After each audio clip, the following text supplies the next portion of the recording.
Good morning. நீங்கள் நன்றாயிருப்பதற்கு உங்களை வாழ்த்துகிறேன். இன்று ஒரு ரகசியத்தை சொல்லுகிறேன்.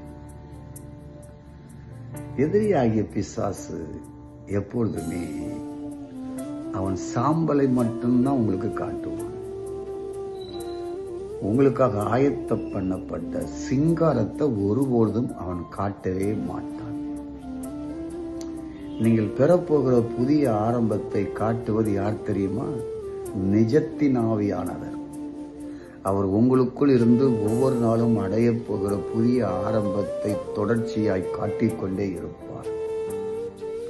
இந்த உலகத்தை ஆளுகை செய்கிற ஆகாயத்து அதிகார பிரபு என்று ஒருவன் இருக்கிறான். அவன் என்ன செய்வான் என்றால் பின்மாற்றத்தை காட்டுவான். கணவனால், மனைவியால், பிள்ளைகளால், மற்றவர்களால் வந்த நஷ்டத்தை காட்டிக்கொண்டே இருப்பான். அதிக தீமையான படங்களை உங்கள் கற்பனைக்குள் கொண்டு வந்து கொடுப்பார். உங்கள் வாழுகிற ஆவியானவரால் அதையெல்லாம் கலைந்தெறிய அனுமதியுங்கள். உங்களை குறித்து தேவன் என்ன சொல்லியிருக்கிறார்? நீங்கள் தேவனுடைய மகன் என்று சொல்லியிருக்கிறார். யோவான் 1:12.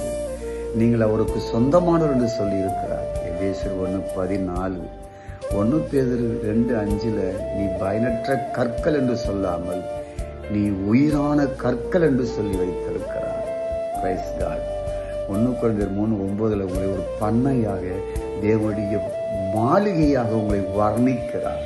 அப்படி இருக்க அபரிதமான பலங்களோடு, மகிழ்ச்சியோடு, ஆரோக்கியத்தோடு இந்த நாளில் வாழுங்கள். வெற்றி உங்களுக்கு. நாளை சந்திப்போம். ஆமேன்.